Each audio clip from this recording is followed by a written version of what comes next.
I'm just here to give a bit more information about the charity and the experience that I had over in Africa in 2011. Something I was once told was that big dreams starts with unreasonable acts and a belief in the impossible. And this is something I really truly believe, because if you asked me so many years ago what I'd been doing with my life, saying that I was sponsoring 2 children in Africa certainly wouldn't have come up in the agenda. After all, who is it that deems what's possible and what's not? Who is it that labels these challenges so that then so many people won't attempt them?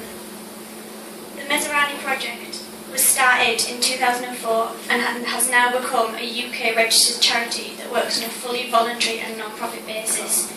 They have rebuilt several classrooms across 3 different schools in Tanzania, and now a total of 115 secondary school aged children are sponsored through their full 4 years of education. These numbers are growing every year. But this success didn't stem from nothing. It all started back in 2004 when pupils and staff from Ackland Grange School, my secondary school, visited Kenya and Tanzania and saw the sights of extreme poverty and the unteachable conditions that children were being taught in. The people at Ackland Grange decided to raise some money to rebuild the classrooms at this school. But since then, the kindness and generosity of the people at Ackland Grange and the people in my local area has grew, and this has made the Meserani project become what it is today, a fully functioning charity.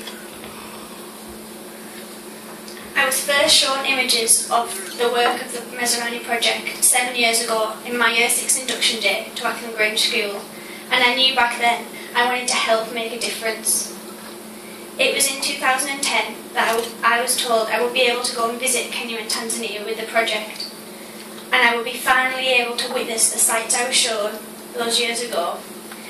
After 2 years of intensive fundraising and preparation, it was finally time to go to Kenya and Tanzania.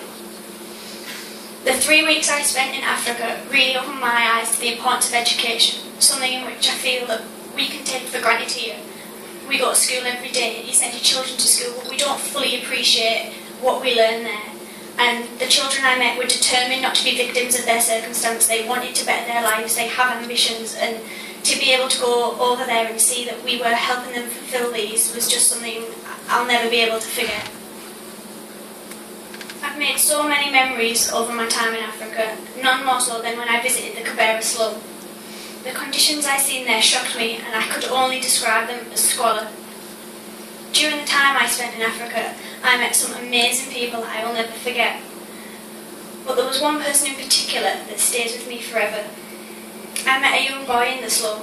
He couldn't have been more than 4 years old. But looking into his big brown eyes, there was something familiar about them that made me want to protect him.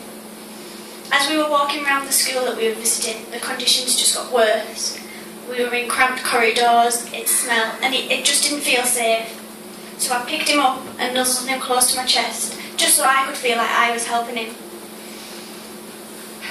But when he saw that I was crying, he nuzzled closer to me and gave me the comfort that I was meant to be there giving him. I was there hoping to help these children, but in the end it was them that ended up comforting me. He was then taken out of my arms, led somewhere I didn't know where. He was taken out of the safety that I and all my fellow students represented. I felt broken. I didn't know who, where or what he'd gone back to. I was unable to save him, take him away from his uncertain future. Since returning from Africa last year, I vowed to consciously make more of an effort to make a difference. I may not have been able to take Joseph out of his uncertain future, but I can certainly change the lives of other people. I can give them the stepping stones to take them out of their world and lead them into a world much closer to ours. I'm doing this by sponsoring 2 children. A 17-year-old girl named Upendo, who is now in her 2nd year of secondary education, and I've recently started sponsoring a young boy, an 18-year-old boy called Lawasa, who will start his secondary education in January. I have learnt that what we do matters, and that we all have the capability to make a change, no matter how big or small. It doesn't necessarily have to be financial. Our kindness can make a difference. To make these children smile, that makes a difference in their lives. So we can all make a difference. I often get asked, Why do I bother? Why do I spend so much of my time helping different charities? Why do I want to make a difference? My answer to these people is, why not? After all, nothing's impossible.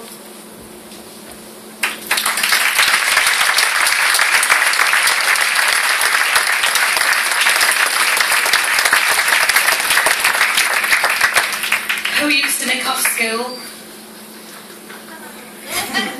We all did, and we all take so many things for granted. No one put their hands up, by the way. Who used to nick off school? We just take so much for granted. I'm sorry that I've let